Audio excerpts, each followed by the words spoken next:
Roti Hotu, Namo Buddhaya, semoga dalam keadaan sehat dan bahagia. Kawan-kawan di seluruh penjuru tanah air, pada kesempatan ini izinkan saya untuk membahas singkat mengenai Nibbana. Ya, ajaran Nibbana sangat kental sekali dalam agama Buddha.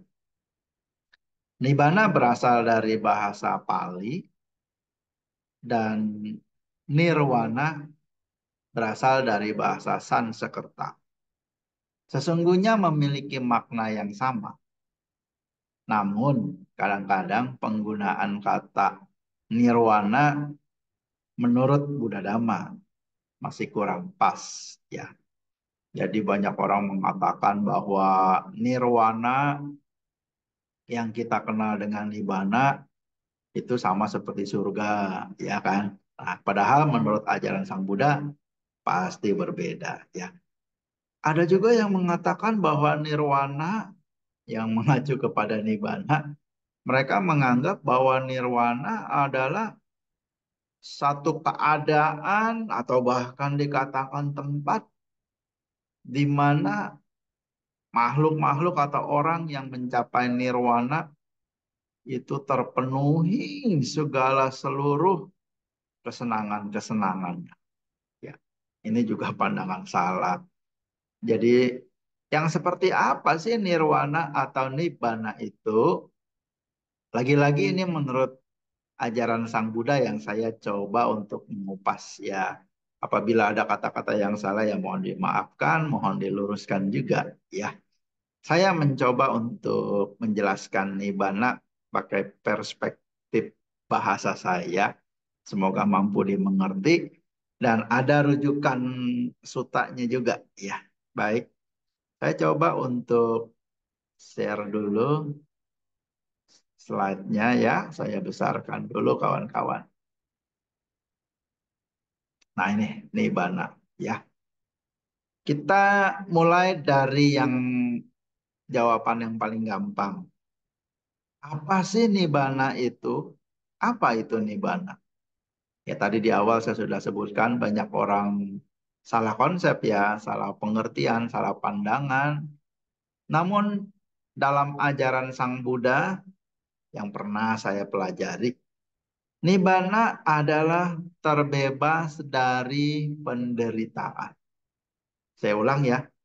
Nibbana adalah terbebas dari penderitaan. Menurut guru saya, dosen saya yang sangat saya hormati, Pak Dodi Herwidanto, beliau mengatakan, udah, Nibbana cukup pengertiannya terbebas dari penderitaan. Dulu saya pernah mengatakan begini, ya, waktu mahasiswa beliau, apa itu Nibbana? Nah, lalu saya mencoba dengan bahasa saya katakan, suatu kondisi batin yang sangat bahagia sekali. Saya ingat benar. Lalu beliau katakan, salah total. Lalu saya mikir, ya, kok salahnya di mana, ya? Jadi setahu saya, waktu saya mahasiswa, ya kan orang mahasiswa so tahu nih. Setahu saya, Nibbana adalah keadaan batin kondisi yang sangat bahagia. Saya bilang gitu. Lalu beliau bilang, salah total. Saya penasaran banget. Apa ya? Coba Pak tolong ajarin. Oke, dijelaskan oleh beliau. Pelan-pelan. Itu memang guru yang tidak ada duanya. Luar biasa. Saya sangat beruntung memiliki dosen agama Buddha. Pokok-pokok dasar agama Buddha beliau, Pak Dodi Herwidanto. Terima kasih Pak Dodi. Walaupun beliau sudah mendiang, saya yakin beliau terlahir di alam yang lebih bahagia lagi. Luar biasa. Jadi beliau katakan, Nibbana itu terbebas dari penderitaan. Nah, mari kita kupas, ya, kebenaran dari penjelasan dari apa itu Nibbana. Nah, ini ada satu rujukan sutta dalam kitab Udana 8 ayat 3, ya. Sang Buddha berkata seperti ini, ya. Mungkin kawan-kawan sudah sering juga mendengar atau membacanya. Adhi, ajatang, abutang, akatang, asang, katang. Yang artinya suatu yang tidak dilahirkan, tidak dijelmakan, tidak diciptakan, dan yang mutlak. Ya. Jadi ini sebenarnya mengacu merujuk pada nibbana yang kita bahas sekarang ini. Jadi nibbana itu tidak dilahirkan, tidak dijelmakan, tidak diciptakan, dan yang mutlak. Seperti itu. Masih bingung? Mari yuk kita analisa sutanya. Pelan-pelan ya. Baik. Ada 3 analisa yang akan saya jelaskan ya. Pertama, ketahuilah para biku bahwa ada sesuatu yang tidak dilahirkan, yang tidak menjelma, yang tidak tercipta, yang mutlak. Jadi yang pertama ini Sang Buddha menegaskan bahwa ada sesuatu yang tidak dilahirkan, yang tidak menjelma, yang tidak tercipta, dan yang mutlak. Apa itu? Nibbana. Analisa yang kedua. Duhai para biku, apabila tidak ada yang tidak dilahirkan, yang tidak menjelma, yang tidak diciptakan, yang mutlak, maka tidak akan mungkin kita dapat bebas dari kelahiran, penjelmaan, pembentukan, pemunculan dari sebab yang lalu. Jadi intinya analisa yang kedua, apabila tidak ada nibbana, kita tidak akan mungkin bebas dari penderitaan. Analisa yang ketiga ya, saya bacakan. Tetapi para biku, karena ada yang tidak dilahirkan, yang tidak menjelma, yang tidak tercipta, yang mutlak, maka ada kemungkinan untuk bebas dari kelahiran, penjelmaan, pembentukan, pemunculan dari sebab yang lalu. Jadi, karena ada nibbana, maka kita ada kemungkinan untuk bebas dari penderitaan. Ya. Jadi yang pertama menegaskan adanya nibbana, yang kedua menegaskan apabila nibbana tidak ada, tujuan hidup itu tidak ada, maka tidak bisa terbebas dari penderitaan. Nah, yang ketiga ditegaskan lagi, karena memang ada pembebasan sejati, yaitu nibbana, maka ada kemungkinan untuk bebas dari penderitaan. Kira-kira itu ya, kalau kita mau lihat dari segi analisa Udana 8 ayat 3. Mari kita lanjutkan kembali.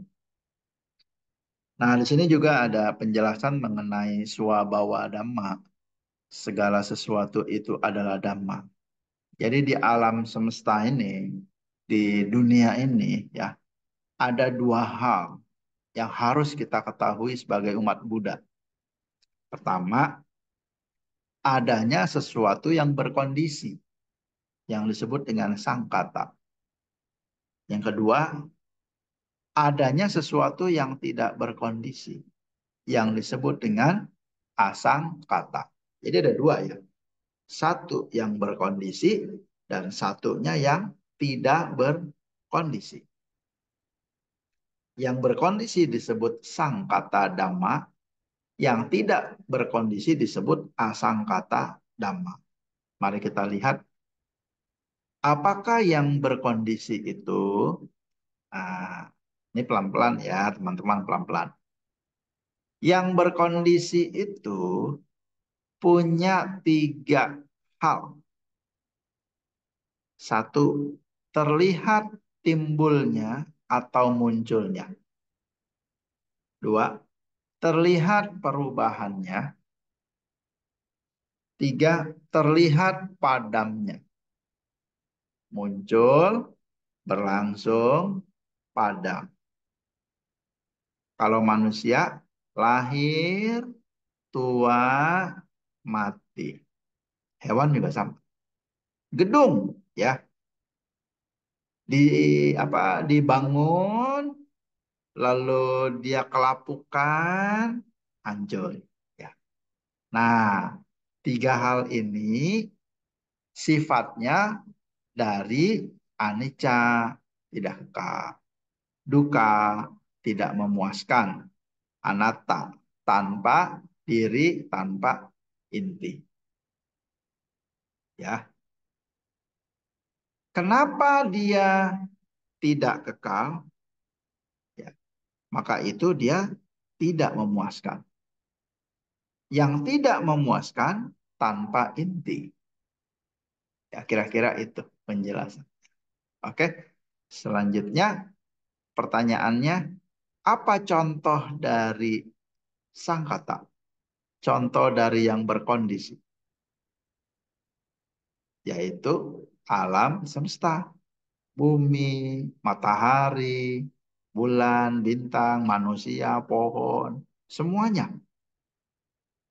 Itu disebut dengan sangkata, dhamma yang berkondisi. Nah, sekarang kita lihat yang tidak berkondisi, asangkata, yaitu memiliki, yaitu tidak, ya tadi memiliki, yang ini tidak. Tidak memiliki tiga hal. Apa itu? Tidak terlihat munculnya, tidak terlihat perubahannya, tidak terlihat padamnya. Sifatnya cuma satu, yaitu anatta, tanpa diri, tanpa inti. Nah, sama seperti tadi ya. Kalau sangkata, contohnya apa? Yaitu alam semesta. Bagaimana dengan yang tidak berkondisi asangkata? Contohnya apa? Nah, cuma satu, yaitu nibbana. Nah, jadi jelas ya. Nibbana itu tidak berkondisi. Sifatnya anatta. Tidak ada munculnya, tidak ada berlangsungnya, dan tidak pernah hancur. Ya, karena nggak pernah muncul. Ya, seperti itu.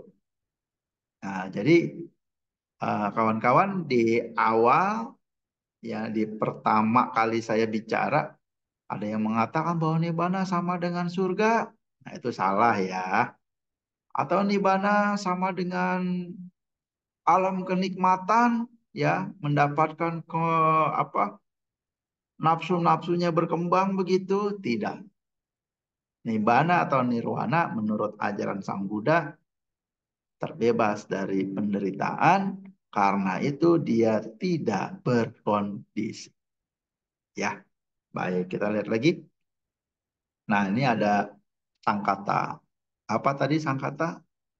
Yaitu sesuatu yang berkondisi. Ya, ini sangkata, sesuatu yang berkondisi. Lalu ada asangkata, sesuatu yang bukan kondisi, yang tidak berkondisi, yaitu nibbana. Kita ada di mana ya posisinya? Tentu saja kita adanya di sangkata yang berkondisi menuju asangkata yang tidak berkondisi. Pertanyaannya, apakah mungkin kita yang berkondisi mampu merealisasi atau mengalami yang tidak berkondisi atau nibbana? Bahasa kasarnya gini, emang bisa manusia mencapai nibbana? Emang bisa manusia mengalami merealisasi nibbana? Jawabannya pasti bisa. Penjelasannya bagaimana? Tadi ingat nggak? Sangkata itu punya tiga sifat. Anicca, dukkha, anatta. Tadi ingat nggak? Asangkata punya sifat berapa? Satu. Anatta. Nah, kita yang berkondisi ini, ya, walaupun kita tidak kekal, walaupun kita tidak memuaskan, tapi kita punya anatta. Kita juga punya sifat anatta. Nah, sifat anatta ini disangkata sama dengan yang di asangkata. Karena itulah kita mampu mengalami merealisasi asangkata atau merealisasi anatta itu sendiri. Seperti itu. Ya, next. Nah, ini skema lebih jelas lagi. Ya, yang tadi ya sama. Swabhawa dhamma, segala sesuatu adalah dhamma. Ada yang tidak berkondisi dan yang berkondisi. Ya. Yang tidak berkondisi asangkata dhamma hanya satu sifatnya anatta, contohnya nibbana. Ya, ini kehalangan nama video saya. Nah, nibbana. Lalu yang sangkata dhamma punya tiga sifat. Anicca, tidak kekal, duka, tidak memuaskan, anatta, tanpa inti, tanpa diri. Contohnya adalah alam semesta. Ya, jadi salah ya teman-teman kalau nibbana dikatakan surga, nibbana adalah makhluk, bukan. Ya, nibbana itu pemuasan nafsu-nafsu juga bukan. Nah, nibbana ini adalah terbebas dari penderitaan. Nah, demikian, terima kasih atas perhatian. Namo Buddhaya.